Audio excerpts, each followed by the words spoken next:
I'm a plumber now, dude. Look, What do you check mean it you're a out. plumber?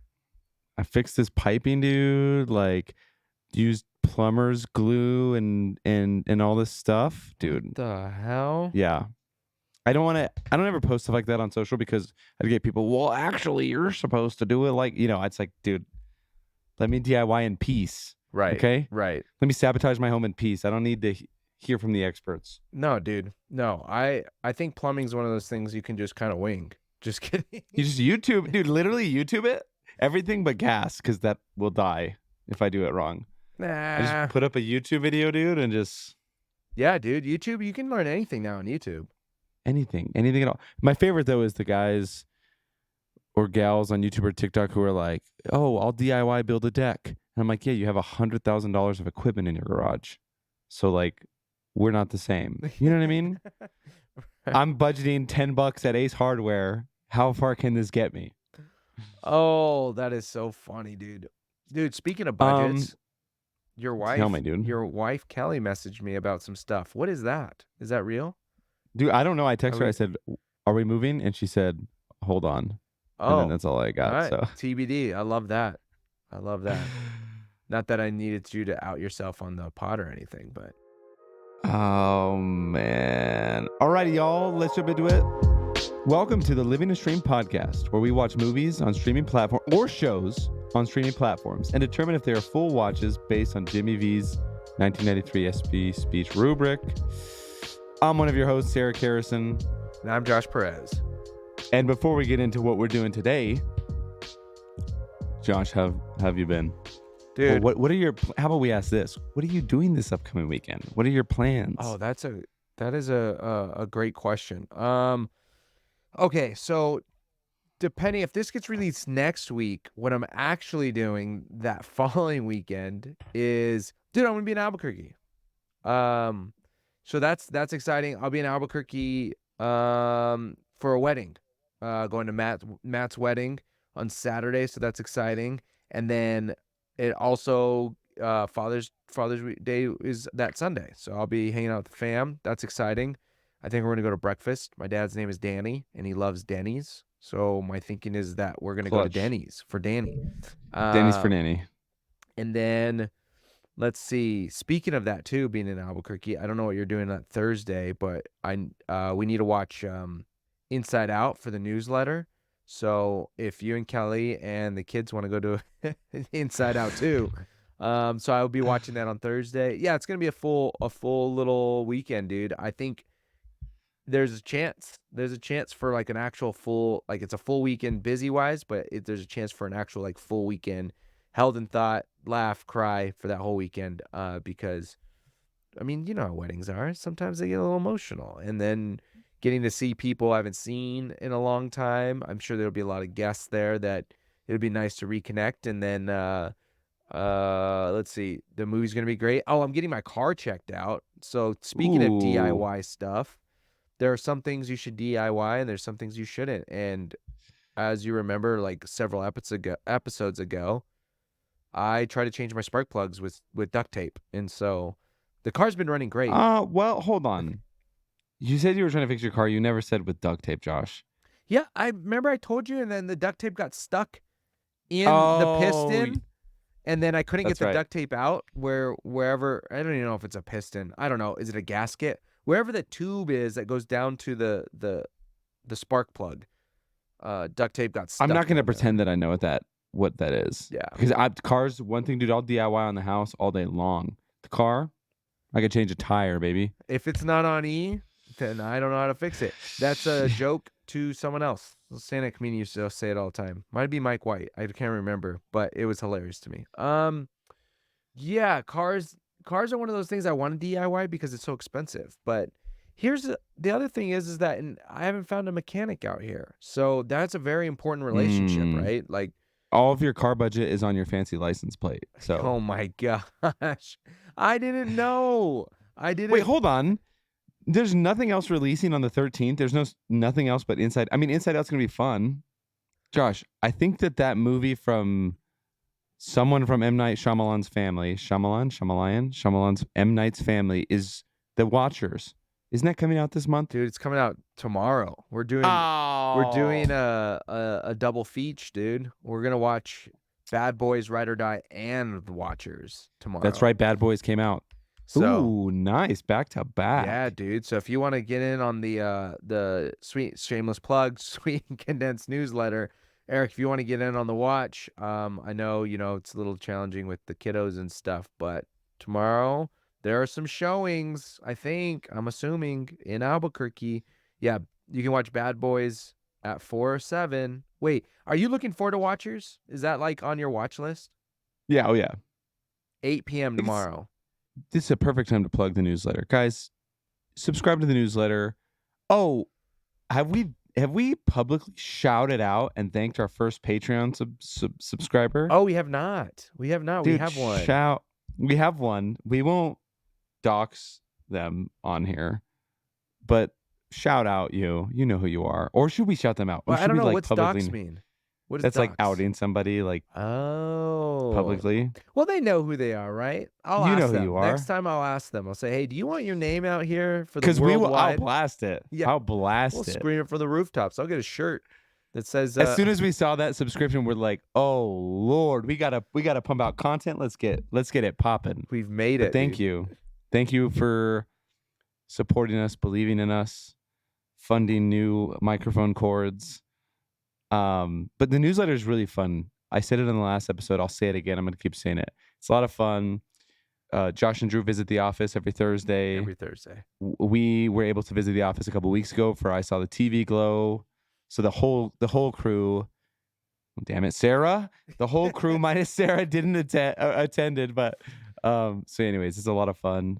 Tune in, subscribe, get your eyeballs blessed right after you get your ears blessed with the podcast. It is. It is a lot of fun. Thank you, Eric. You're right. This is a good time for that, and especially this summer, right? Summer of movies, and this newsletter helps people at a glance, know if it's worth it or not. Because in this economy, some of these tickets are like $20, $22, $15. It's expensive. So we want to share. We want to make sure we're trying to do our due diligence for the people and say, hey, this movie is or is not worth watching on the big screen. So.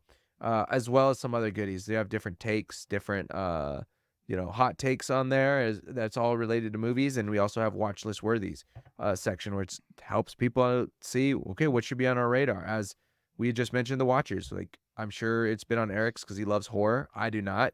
But that being said, I am excited that I believe it's M. Night Shyamalan's daughter, and then he's a producer on it, but his daughter's directing it, which is exciting. A little family venture here. So, Hold on. Speaking of, I just realized you just struck the golden ticket. You said tickets are expensive out here, so people don't know what they should go watch. If only someone created something. If only. Oh, you're right. That you could use, like a subscription for tickets. I was gonna try to like creatively segue into. No, but that is a great segue in that. But before we get to that really creative, great segue that you're going to have a little bit more time to think about while you share, what are your upcoming plans? Because we just heard all about me and what I'm doing. It's going to be a full weekend. What is your and Kelly's and the family's plans? Well, this weekend, I got a morning mountain bike ride, and then company picnic, United game coming up. I think we talked about it in the last episode, so it depends on when this is released, what's going to be happening. And then a trip to the Hemis. Right. Oh, nice. I really want to go to the Hemis Springs. And then the following weekend for Father's Day, I told Kelly my dream Father's Day is just all of us breaking bread at Buffalo Wild Wings. Stop. The kids love Buffalo Wild Wings. Kelly hates it. I'm like, that is the dream, dude. Sunday afternoon, a brisk summer evening on the patio of Buffalo Wild Wings, just unlimited fries, boneless wings. Wait, is it really unlimited fries? No, it's unlimited wings on Wednesdays, I believe. Okay. Father's Day is not a Wednesday, but like in my mind, right? Okay. I'm just gonna order as many as possible. Yeah. It's unlimited if you pay for it, right? So it's unlimited in my belly, dude. Yeah. My belly doesn't connect with my wallet. Do you go to the west side one? I'm assuming, not the east side one. So if we're sitting down, we'll be seated at Cottonwood. Okay. If we're taking it to go, I go Coors and I-40 because what I'll do is I'll pick up B-dubs, and then right Oh. across I-40 is Wingstop for Kelly.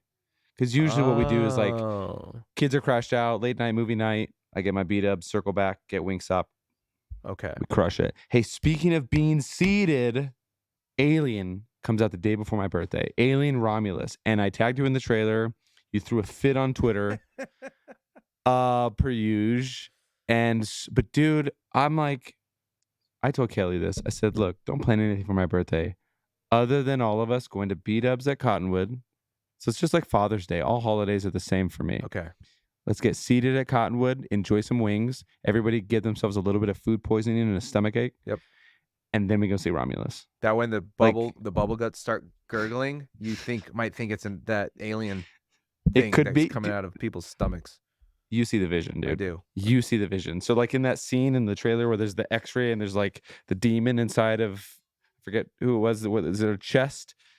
That's what I want you to feel like. And really, it's just the Asian Zing wanted to come back up for air. Yeah. So, dude, I'm so excited. Hell yeah. I'm so excited for that movie. No, normally I wouldn't be, but as I said a few episodes ago, I watched Alien for the first time in theaters, and there was an interview right before with the director of Romulus, with the Ridley Scott, and weirdly enough, it did get me excited. Well, here's the thing: I just gave in. I knew this was going to be a big movie, so it was already on our contents calendar where we're going to have to watch this movie in August. So I just gave in and said, I'm going to have to watch this regardless, for the people, for the newsletter. So, but when I watched the interview, it got me extra excited because it looks like they're going to the same ship, like it's of the original Alien. So Yep. the trailers was very familiar, and I felt like I was on the in crowd. I know this in crowd is very huge because I feel like most people have seen Alien, and I might be an outlier in not having seen it. But now that I've seen it, I'm like, oh, I know You're part of the crew. that looks like that's that tunnel, and that's that room, and that's that spot, and that's the medical room. I will say though, as creepy as it is, I was vibing. I really appreciated the glow. They added a glow to the alien being inside someone. That was gnarly, dude. So I'm excited. The director, Evil Dead 2013, is one of the scariest movies I've ever seen. I will not rewatch it. I saw it in theaters. So he, Fede Alvarez, who is the director of Romulus, he has a pretty small list of work. Okay. Not so great Texas Chainsaw Massacre a few years back. Girl in the Spider's Web. But Don't Breathe was a lot of fun. Nice little thriller movie. But Evil Dead 2013 is one of the scariest movies ever, and you can argue with a wall if you think differently. It is so evil, so visually disturbing. I don't know if you've seen any of the Evil Dead series, but it is absolutely not. Dude, if you watch the trailer for the Evil Dead, you'd think you watched something that you shouldn't have. Like there's this lingering feeling afterwards just from the trailer. And the movie's the same way. So I know there's an Evil Dead last year. I think that came out. It was fine. It was a lot of fun. But the 2013 version that this man did is absolutely brutal. I'll get right on watching that trailer, Eric. As soon as Please we do. hang Right up. now. Actually, do it right now. No. Just really quick. I will. Just Drew and I were talking about how this year has been a killer year for black and red posters or color schemes because you have Alien Romulus, you have Love Lies Bleeding, you have Monkey Man. There's just a lot of solid promotional art coming up. Dude, look at that. Oh my, what is your deal? You're just gonna show me that and the people who are watching this on Spotify? Shameless plug. You can watch the video on Spotify. What? That's the poster from it. And so you're right, 100%. Like the aesthetic of the posters. We need a like a viewer's advisory before when You need to just show me some person just getting, I don't know, obliterated. What are they doing to Google their had an face? advisory actually too. We'll just put a little graphic over it, dude. Absolutely not. But dude, the Kaylee Spaney, who's one of the leads in Romulus, is blowing up. Lead this is the year. Priscilla in the movie Priscilla, Civil War, Bad Times at El Royale, which I did not know that was Kaylee Spaney from. That was a long time ago. I'm reading it for the first time right now. Anyways, this last year has been a killer year for her, so I'm really excited for that. And I think, they got what's it called? Announced in Wake Up Dead, and Knives Out Mystery. Are you a Knives Out fan? Do you like that trilogy? Oh yeah, dude, it's Okay. so much fun. Absolutely a blast. So, Kaylee Spaney, big ups, mad respect. I'm excited, but that sounds like a good birthday, dude. That sounds like it's gonna be a good Yeah, birthday for you. it's gonna be a good time. It's gonna be a good time for Was sure. that August 17th? Yes, sir. And it comes out. Was that a The Wednesday? 16th, baby. Oh, it comes out on the 16th. All right, fair enough, dude. That's There exciting. it is. I'm just waiting for the text message from Kelly saying, "Josh, Bullying put you this to on come your in. calendar. You better be here." And then she's gonna defriend me when I end up not in Albuquerque. Yeah, until we do the episode of It Ends With Us the following week from the book to screen movie, right? So she has to be your friend for that one. That's right. I forgot. Which we talked about in the last episode why Kelly or not why, but Kelly started running. Kelly was asked. I said, "Hey Kelly, we're gonna go for a run." Eric said on one of the podcasts when I come up there, we should go for a run. I said absolutely. We convinced Kelly to join, but she gave us that said, "I will only run if you read the Colleen Hoover's book. It Ends With Us book." By the time, which she gave us, what, 3 days? It was like Literally.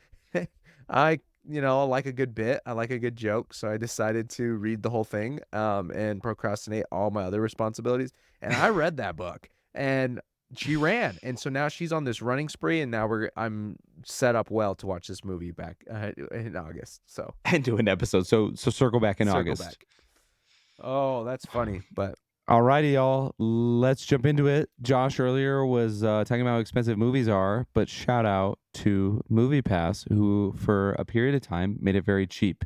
So today, we're going to get into it. Like I said earlier, using the 1993 Jimmy ESPY Speech rubric, we are going to discuss MoviePass MovieCrash and discuss whether it made us laugh, cry, tears of joy, or sadness, and if it's a full watch.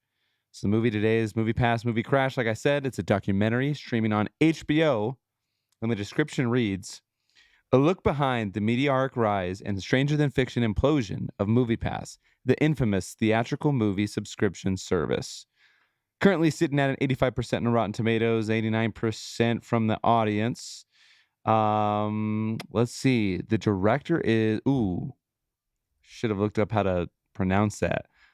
Mudali. Stars Mitch Lowe, Nathan McClone, Sydney Weinschul. It stars all the people involved. And what I loved about it, which is really cool, is it had users, subscribers, customer service employees, every level of employee, and the original founders of MoviePass. So I thought this was a fantastically intriguing look inside the business. I never participated in MoviePass, but joining us here today, special guest on our podcast is a victim of MoviePass. So Josh, why don't you show us what you have in your hands? Lay it all out for us. dude, the infamous red MasterCard for MoviePass. It hasn't expired yet. And it hasn't. I can still use this. It expires 11/24. Oh, everyone's gonna have my numbers now, though. I just realized. Yeah, you're screwed, dude. And You're showing us the back now. Security number. You said, "Oh shit." That's so funny. Dude, but someone in the documentary said this thing was sold for like over $1,000. That these are coveted. And I was like, wait, what do you mean? I'm gonna frame this, but now I'm thinking about selling it. You have stubs, right? That even show that you purchased them through MoviePass. This is what's so interesting, dude. Okay, so, which if you watch the documentary, which we're gonna ruin all of it. So again, like per usual, we're gonna ruin documentaries and everything, or whatever we watched. But, it was interesting, dude, because you would go. The way that this would work is this is a debit card. So you would in the app say, I'm going to watch this movie at this location. This is how much it costs. Because movie tickets are different based on, geographic location and different theaters. So they would then load that particular money onto this card. So if it was like $13.75, they would transfer $13.75 onto this debit card. And then you would go buy the ticket from like a normal, and they'd give you a ticket stub like a normal thing. But at some point, dude, they started marking these. And they started marking these with these little MPs with a pen, like handwrite. And I was like, why? Said, what's this MP mean? They're like, oh, we're just trying to keep track of who's using a MoviePass versus who's not using a MoviePass. And I just thought that was so interesting because at the time, I didn't know the behind the scenes, right? Like, I'm like, in my head, I knew the questions they ask in the documentary were questions I was asking myself. How does this work? At the same time, as a user, I did not care. I was like, Who it's cares? Yep. 10 bucks, I'm watching whatever. But in the documentary, it shows that like what they were trying to do, how they were trying to make money. And I want to say maybe this was a way of tracking what percentage of people are going to that particular theater. So that for in this instance, these are all Regal. I used to go to the Regal High Ridge, rest in peace. It's shut down now in Albuquerque. They used to they use this to see how many people are going to this particular location to see if it's worth Regal paying money to MoviePass as a way to promote Regal movie theaters, and they'll give them a cut of concessions or something because they were trying to revitalize, right, the movie going experience and getting people to go to the theaters. Which, correct me if I'm wrong, Eric, the documentary says that they were very successful, right, in getting people back in movie theaters. Yeah, it was interesting. At the end, one of the previous users said that when her card didn't work or when it stopped working, she's like, I actually haven't been back to the theater. Like, she literally only went because of MoviePass. And I thought that was crazy. Yeah, absolutely. And that's probably an interesting thing as a user. You're just, okay, cool. They're just marking MP. But for them, they're tracking, is this theater popular? What percentage of people in seats are only because of MoviePass? Because the documentary talks about how AMC and the large hands of Hollywood weren't initially sold on this. And then they thought, well, if it's going to put people in seats, then let's do it. So like that was an interesting take too, like the partnership with AMC. And then before it even actually came to fruition, AMC pulled out. Right. And so it's one of the things I don't know if you've ever seen Super Pumped, The Battle for Uber, which was a dramatic reenactment of the founding of Uber. So it's got Kyle Chandler, Uma Thurman, Joseph Gordon-Levitt. Interesting. Great show. I loved it. Really? And I actually rewatched it. And it was about the founder of Uber. And it's so interesting in these shows about startups. Uber did something similar to MoviePass where they just focused so much on growth that the product suffered. And they just wanted to expand. They just wanted to grow. And so I thought that was interesting with MoviePass, where the $10 a month, where it's like, oh, how do they make money? I was also thinking about when I was watching it, the hot dog at Costco. Oh, right. They don't make money on the hot dog. They make money with everything else. And they literally just recently, the new CEO or somebody said, it's not going away. They lose money on it, but they make money on everything else. So there's no concern there.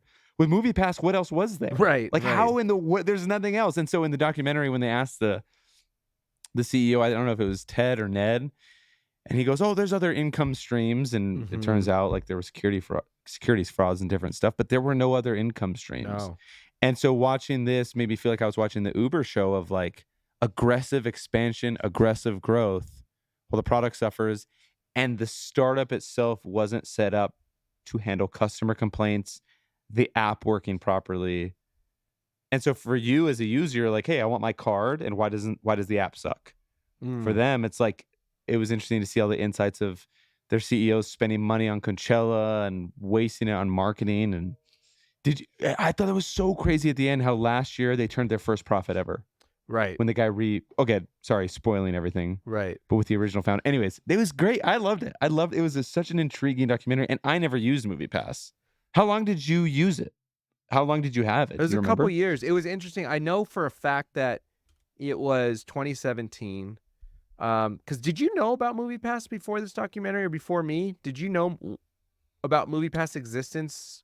Because it started, what, 2011, 2012? Yeah, on Twitter. Okay. I was gonna say on the Twitter. Oh, vertigo, I'm getting on Twitter, people had chatted about it, but I never subscribed. I don't know why. Okay.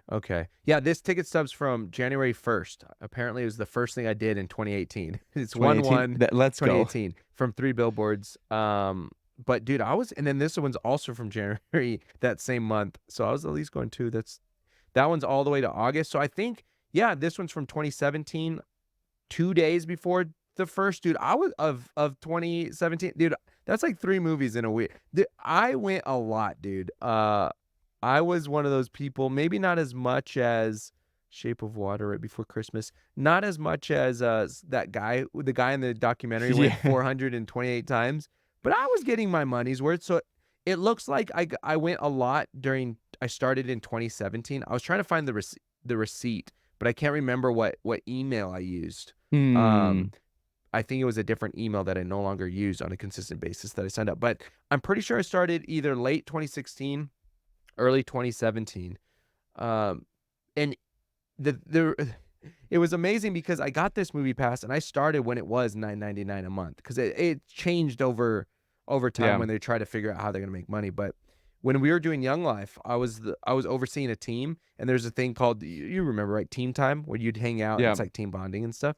Well, my entire team got MoviePass, and so Oh, let's we go. would literally do team time by going to movies, and it was such a solid run of, and that's, oh, we talked about Instant Family on the last podcast, and one of the Mm-hmm. team times we were debating whether we watch Instant Family or Into the Spider-Verse, the first one, and the team was kind of split because they were like, I want to see this one or I want to see that one. We finally watched the Into the Spider-Verse, and Mm. I was like going with the flow. I wasn't gonna expect to go, have my mind blown.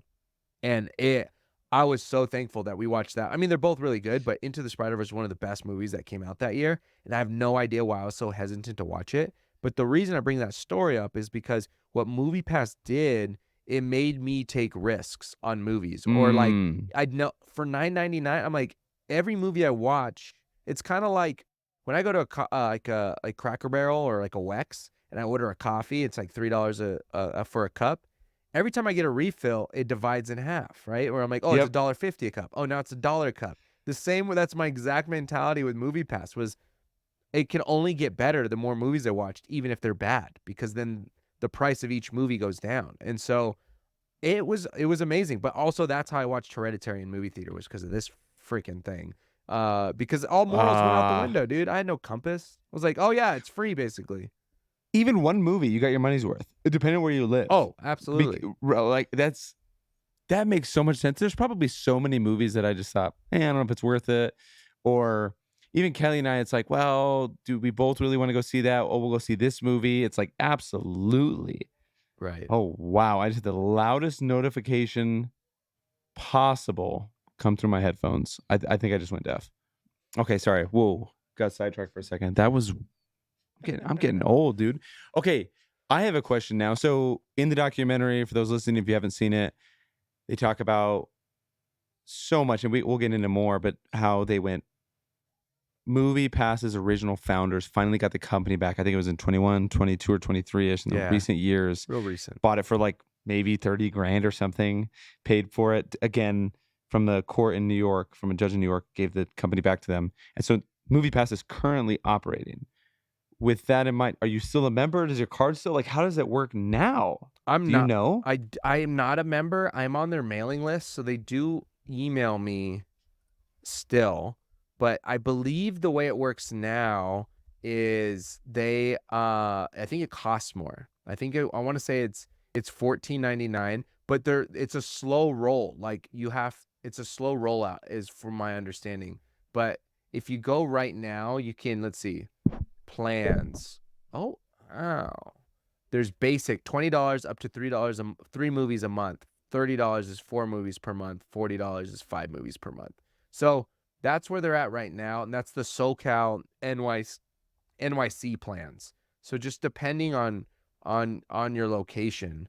Let's see the general plans. Okay, general plans. So if you don't live in California, you don't live in New York, it's $10 3 movies, $20 4 movies, $30 5 movies. Wow, that's still a great deal. Right. And I'm sure they have blackout date. And I know in the documentary they talked about how they slowly starting to try to stop the cash burn by implementing rules and certain weekends and blackout dates and times in movies. Seems like I'm sure they probably still have that now. But right. I thought that was interesting at the end where it said they turned a profit for the very first time. They were never profitable before then, because after watching the Super Pumped about Uber, I went nuts down the Uber rabbit hole. Right. And they are the same. Okay. They've never, ever turned a profit. Really? They were losing hundreds of millions, if not over $1 billion a year. And I found an article before this episode that Uber in February of this month reported its first ever annual operating profit as a company, a landmark moment for the business that spent billions of dollars of investors' money. With controversial expansion around the world, they made 1.1 billion in 23 compared to a loss of 1.8 billion the year before. So it's so interesting to think of these big companies, especially Uber, right? Like that's a household name now. It's no longer a startup, something everybody uses all the time. They never turned a profit, or they hadn't turned a profit until last year. Huh.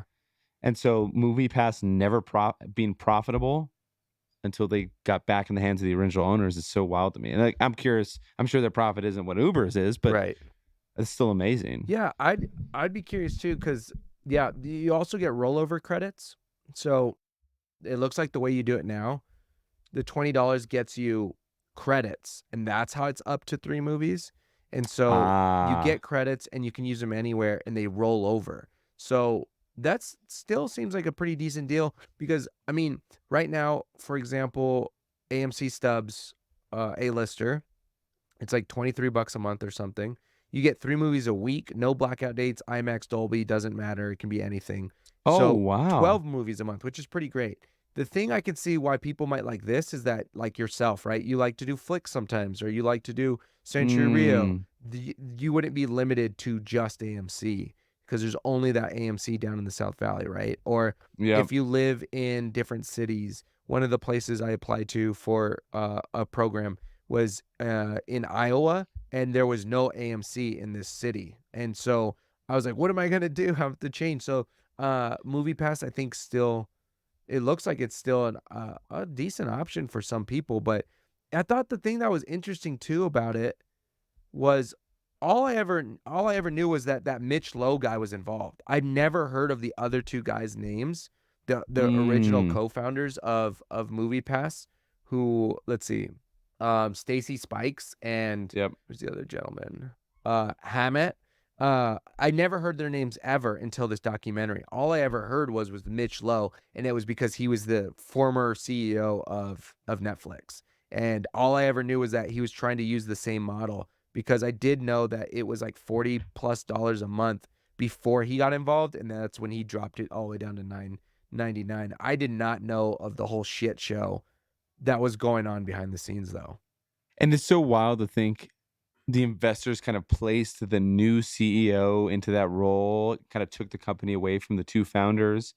And that part about them sponsoring Coachella was so fascinating to me Mm, because the staff, so you as a user, you're like, man, you don't really notice, maybe you don't care, you're just using your car. But the staff started at that point were like, how can we afford?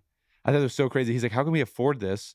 Our CEO and people are just schmoozing with 50 Cent and other rich people at Coachella when we can't even afford an extension cord for some of the servers and we have to borrow pens from the bank across the street and all this. And I'm right. like, so wild. As a user, you are just not aware of. And it doesn't matter though. Like, if your user experience isn't impacted, which eventually it started to impact people when they were saying there were thousands of requests for customer service and only like 7 people answering phones. But up until the point where you're impacted as a user, you have no idea. Right. No, and I remember we were we were we were thrilled. Like we didn't have any frustrations until there were obviously frustrations, but because I remember it was the I had friends that would sign up for tickets and they would still use this to buy concessions.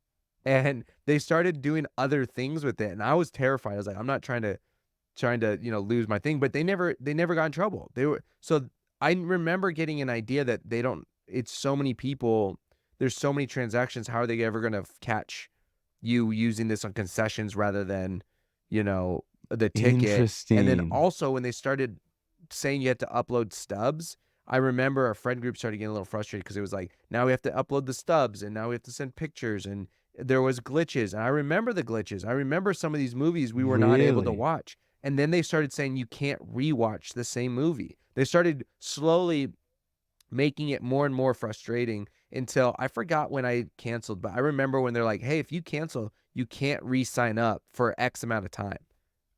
With that Oh, with wow. that email, and so that was also a little intimidating because I was like, "Well, I don't want to cancel and then them switch back and then I lose my spot. I have to wait 6 months or whatever, or a year, whatever it was." But yeah, I remember it was like smooth sailing for like a year, and then all of a sudden it was like every month, dude, there was a different hey, you can only watch these movies. Hey, you can't rewatch. Hey, you can only watch 3 movies now. You can't watch on opening day. And it slowly started getting, so watching it in the documentary, it was very nostalgic, or it was not, I don't know if nostalgic is the right word. Is nostalgia, is that word specifically to memories and like positive things? Or can I say it's nostalgic and it was like, I remember being stressed out of my mind? I think it's Sarah, where are you? Sarah, help us. So I think it says a sentiment of longing or wistful affection for the past, typically for a period or place with happy personal associations. So it was both. It was both nostalgic and it was triggering. Bro, it wasn't bringing me to a period of place of happy in some parts, because it was like truly like a death of a very incredible product. I remember being, dude, we used to tweet all the time, like MoviePass update, and it would be like 5 movies where it'd be like most. That's right. That was big on Twitter. You guys in your MoviePass update. You and then Ray did. Yep, Oh, Ray, wow. Dylan. Maybe Dylan tweeted. I know Dylan was a part of it was me, Ray, Dylan, Chelsea, Peter, Steven, like all of us were that friend group that had MoviePass, and then we would eventually tweet or MoviePass update. Watch, I'm gonna see if I can just. And then you type it did a in. no MoviePass update. Oh, then we did no, because it went away. Look, here's one from December 20th, 2017. MoviePass update. Ladybird, most enjoyed. Loving Vincent, most visually captivating. Star Wars, most controversial. Justice League, just the trash emoji, the person throwing away trash. But we used to have, look, October 19th, 2018, May 22nd, 2018. There's all these MoviePass updates, and it was, I'd watch a ton of movies. Annihilation, I, Tonya, Black Panther. I saw a lot of movies because of MoviePass. And we started a podcast. It was it only lasted 2 episodes, but it was literally called hashtag no MoviePass update. And it was me, Ray, and Johnny. There's like 2 episodes still up. They're live. You can go listen to them if you wanted. But wow. Yeah, it was a big thing, dude. It was a big thing. It feels like I know we did the episode on Dumb Money and about Robin Hood. And there's so many times where there's like a product or a service that's just like too good to be true for like regular everyday people like you and I. Mm. And it turns out that it always is. Not always. And I'm not trying to be grim, but like it's interesting how that is like a trend. Right. And I remember watching the Uber video, and it was similar where the staff started getting upset, and drivers were getting upset because it initially was like, hey, you're just a regular person, make some extra cash on the side. And then Uber started treating people wrong. Right. And their CEO went crazy. And so like, again, they're operating still as a company, and clearly they found some success, and now that they're profitable. But like early days, there's that hump where you have to get over of like, yes, you want to make it beneficial for people, but like, I can't even fathom how they would have made a profit at $9.95 a month. Right. Like, that is absolutely wild. So now, obviously, they're doing well. Would you consider signing up again? I'm very happy with AMC. But I live in a city that has a few AMCs, and I like routine. I like being a regular, right? I like the idea of being a regular anywhere.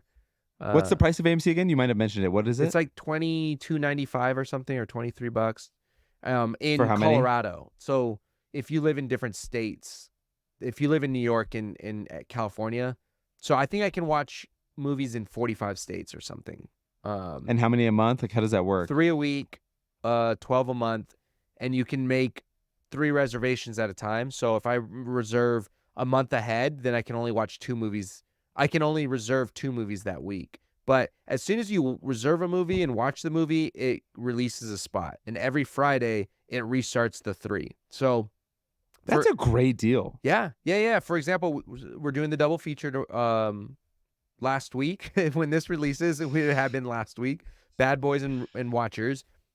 You can book them because they're not at the same time. So watch at 6 and 9. So currently, right now, I should just pull up my app. I have 1 reservation open on my A-list account, and so it'll show you like this week's movies for those who are watching. So it says June 6th, Bad Boys, and then Watchers, and then this one's available.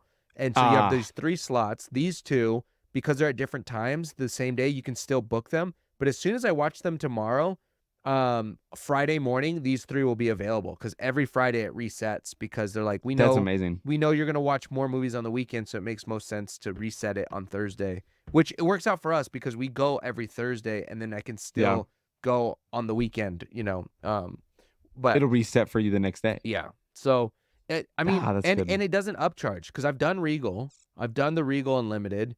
That one you can watch unlimited movies, but online ticketing, reserving costs 50 cents, which is not a big deal, but it still costs 50 cents. And if you do like IMAX or a better theater, there's like $3 upcharge or $6 upcharge depending on what you're watching. Versus AMC, there is 0 upcharges for IMAX. Like Dolby tomorrow is $22, and we reserved them online. No online fee. They waived the online fee, and Dolby. It doesn't matter if it's Dolby or matinee. It's all they just count it all the same. So Oh, that's huge because if you depending on the time of the movie or the dates of the movie, those are both released tomorrow. Yeah. And you're still not paying anything extra, or they're not blackout dates like that. That's but clutch. unlimited is kind of like, do you need unlimited? Like, I know there's some people maybe in different spots in their life. Where I'm at in my life, I don't need unlimited, right? I'm not gonna go every day. I've only watched 3 movies a week, like twice. Yeah. Sometimes I do 2, but more than often than not, I'm doing 1 movie a week. So that's plenty for me. So I'm good. I'm good with it. AMC is currently a lot of dollars in debt, so they might be doing the same. Movie theater going is very interesting right now because I think some people like it, but it's not I don't think it's a big thing. It's costly, it's expensive, it's time consuming, but I'm hoping, how like younger generations bring in stuff into vogue, like people want right now physical media is very very hip, right? Let's buy Yep. Blu-rays and 4K and ultra UHDs or ultra high definition discs, right? Or vinyl, how vinyl got brought back. So I'm hoping for younger generations to do the hip thing, Let's get this pendulum And bring swinging it back to the theaters. for theaters. Yeah, Converse and really baggy pants and everything comes back full circle. Right. Like the tube socks. Mm-hmm. You get shamed for wearing like what are they called? Like the ankle socks that I have where you can't see them. Oh, no That's shows? not no shows. That's not a good look anymore. Which is interesting, apparently. right? Because that was like the big thing. You got shamed if you didn't have no shows when I was in high school. Oh yeah. All you got to do is get Gen Z on it. Back to the theaters. Taylor Swift saved the theaters at the end of last year too with her movie. Right. There's just like core group of people that we need on our team. You know, that was one of the things about this documentary. It just continues to reinforce like it's so weird to me that even 10 years ago, 12 years ago, there were conversations like theaters are dying. They've been saying that for a very long time. It feels like. Mm-hmm. But man, I love the theater experience. We've talked about this here a lot. Kelly really loves Flixbrew. Flixbrew's a good time. I love Century because it's that. As a kid, it was the destination. Okay. Yeah. We are going to the theater. Right. Where Cottonwood was like, hey, we're walking around, we're doing this, we're getting boba, let's see a movie too. Yeah. We're shopping, let's also see a movie. Where Century was like the destination, man. And that's where all the midnight premieres were.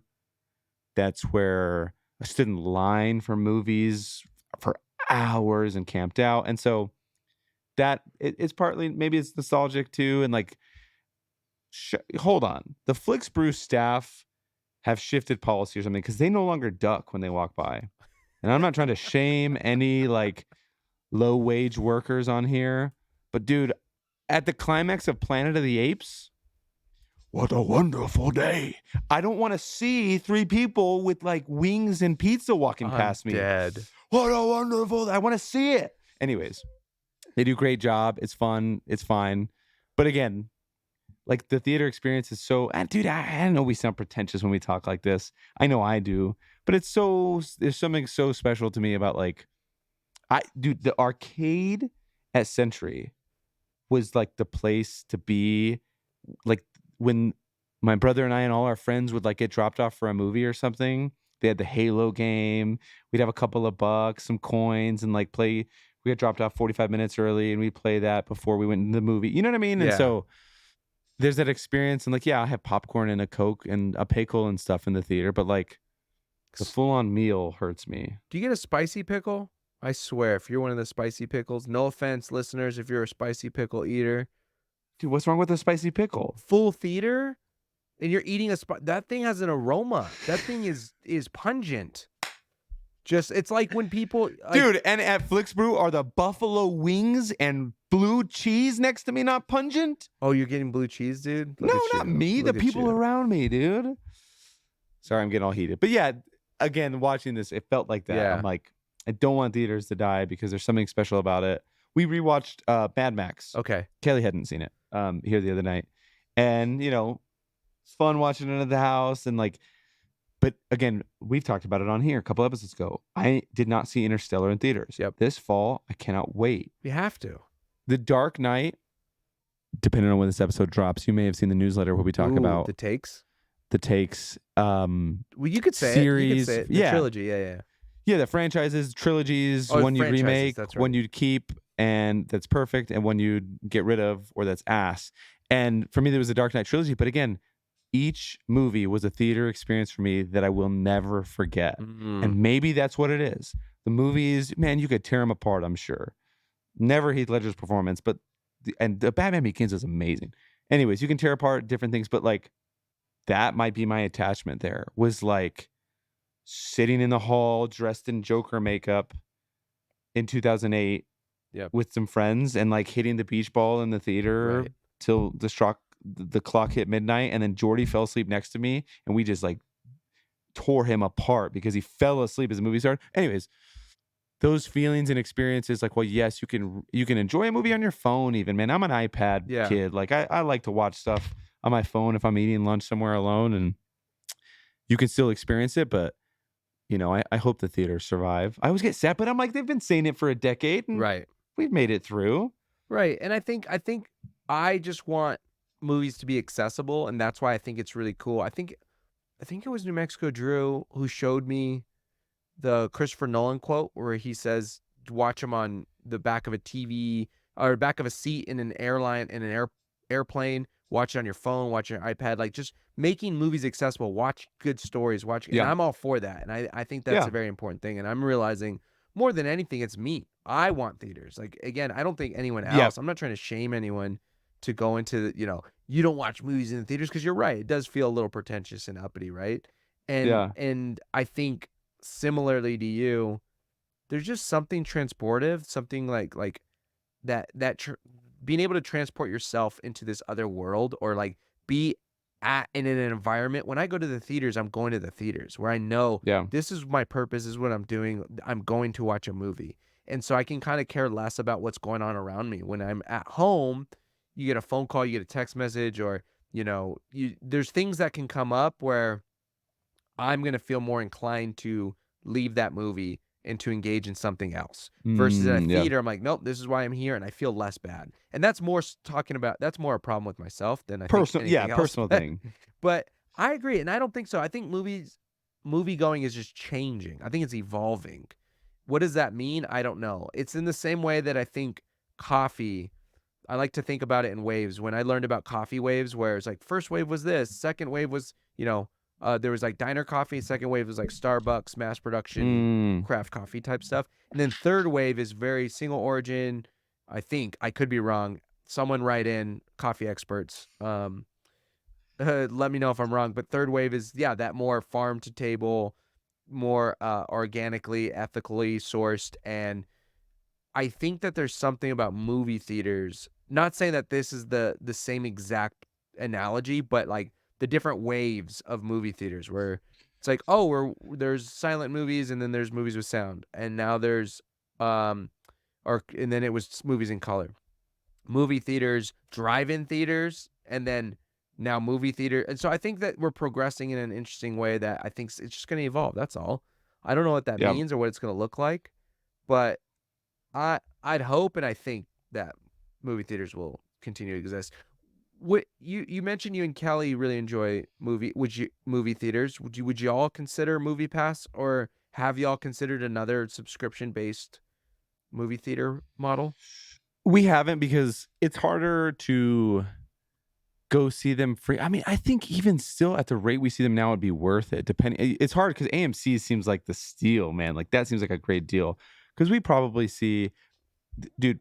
Here's the thing, we are blessed with a great childcare situation, so we get to go on a lot of dates. Right. Kids are older now, like they have night activities and summer school year, so we get a lot of date time. We really like go to the movies a lot for dates. Okay. And it's not there's couples who'll be like, oh, that's a cop out, you're not spending time together. Dude, we freaking love it. Like that is Oh, our yeah. jam. And so it could be worth it, I guess, I mean, we've never considered it. I think in my mind, because it's always been, it's unlimited, you should see as many as you can a month, and I'm like, we're not going to see like 5 or 6 movies a month. We'll probably see like 2. Realistically, we'll probably see like 2 movies a month or 3 at the most, depending on what the month looks like.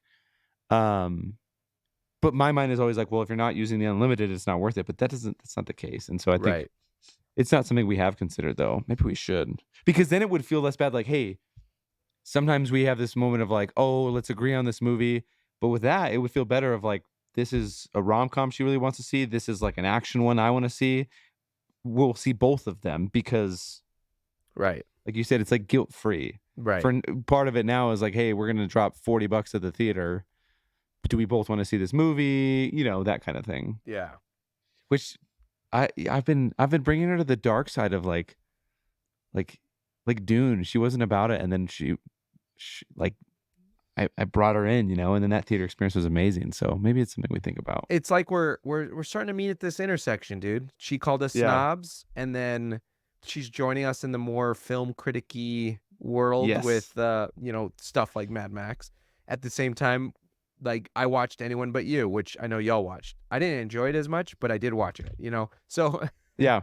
I think one of the things I was thinking about, because I know we're coming up here soon, but yeah, I just didn't know the emotional. Okay, so I'm just gonna say this wasn't a full watch. I didn't cry. It wasn't a Yeah. crying documentary, but it was fascinating. It held me in thought. I laughed a bit just in the ridiculousness of it. Again, it wasn't like, this isn't a comedy, but when someone says they work on customer support and someone literally sent a box of human shit Oh my to the God. office because they were so frustrated, it was that kind of laugh. Like, Yeah, this is yeah. absurd, outlandish Just stuff. craziness.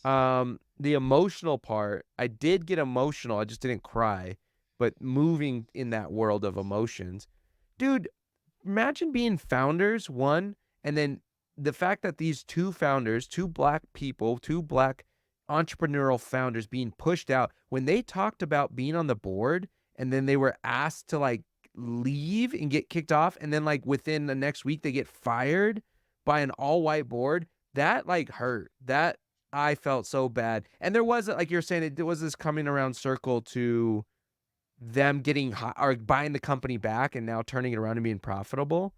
It just was like, so, oh man, just it was heartbreaking. And it was such a bummer. It was like complete. And when I'm watching, I'm like, this is shitty. Like, this is so shitty.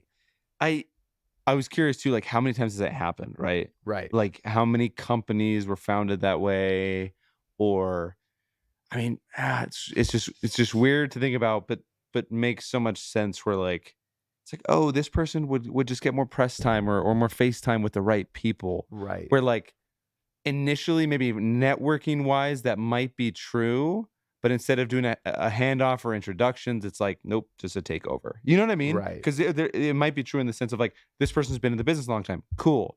Instead of using them like as an asset, it's like, well, they just take over, take it from the original. That's crazy. I had no idea. But again, as a user too, Right. like you mentioned, I wasn't a user. I had no clue. And most people probably don't know. And how many companies has that happened to is an interesting. Right. And all the interviews where it would say Mitch Lowe, CEO and founder.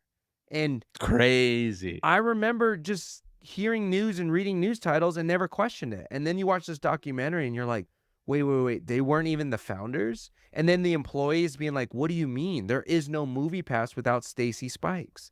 And dude, that's crazy. oh, no. Go ahead. I was gonna say I keep going back to the Uber show, but like just watching the startup, and I would do so much Googling as I'm watching the show and like to fact check, but it is common for where there's a startup where the founder doesn't know how to operate in the CEO role. Right. And that's fine. Yes. Obviously it wasn't the case here, but also they're not credited as the founder publicly. You know what I mean? Like Yeah. they're where like you might play investors, even the founder themselves might play somebody in the CEO role, the president role, the vice president role, COO, whatever. Like there's so many ins and outs of businesses, but to like publicly take credit as founder, and that's gnarly. Yes, dude. And so that was heartbreaking. That Yeah. that was a bummer. And oh man, they were worth what? What did they say? 80 million? And they just disappeared. I didn't know you can't sell. Like if you get pushed out like that or however whatever that deal was, they're like, "Hey, you get a Yeah. year or you have to wait a year." And to have stock evaluated at 80 million and not being able to sell, and then when you are able to sell it's worth pennies. Are you Nuts. talking about generational wealth, or are you talking about just wealth in general and just what it could do, life-changing money and all that? Like, and you put your life, work and passion into something and it just disappears like that? Shit, man, Brutal. that sucks. And it's funny you brought up a question or you said something. I should have asked you this at the beginning. I was gonna ask, hey man, what's one of the things you Googled while you were watching this movie? Because I know you were on your phone and I know you were searching things. So that's funny that you brought that up. I don't know why I do that. Just I cause think a I'm little. back checking is just like, oh, what's their net worth? What are they doing now? And yeah, it's so I lied earlier. I did exactly what you just said I did. As we were talking, I Googled. MoviePass was purchased, bought back at a bankruptcy auction. Didn't know that was a thing for $140,000. In about 2021. Okay. And it was relaunched in late 2022. Okay. So it was shut down in 2019. Yeah, so it was 100. I know they probably said that in the documentary, but I butchered the price. That's nuts. Buying back the company that you founded that somebody else butchered at a bankruptcy Right. option. But hey, that's a badass move. You know Oh, what I mean? yeah. Like you believe in something and Yeah, it is, man. But it bums me out like when you see these other deals like what's his face, Dave Portnoy sells Barstool and then buys it back for $1. crazy. Like I'm like, I wanted that story too. Like I Yeah, wanted yeah. that for Stacy. I was like, you get that back for $1, man. Yep. But that's a bummer. But I'm excited that it's back in good hands. Know what I just realized though too while watching these, what you said earlier about being a victim. This is two watches, Dumb Money and this one, where I both was involved in some. Dude, I'm pretty sure I have not made any.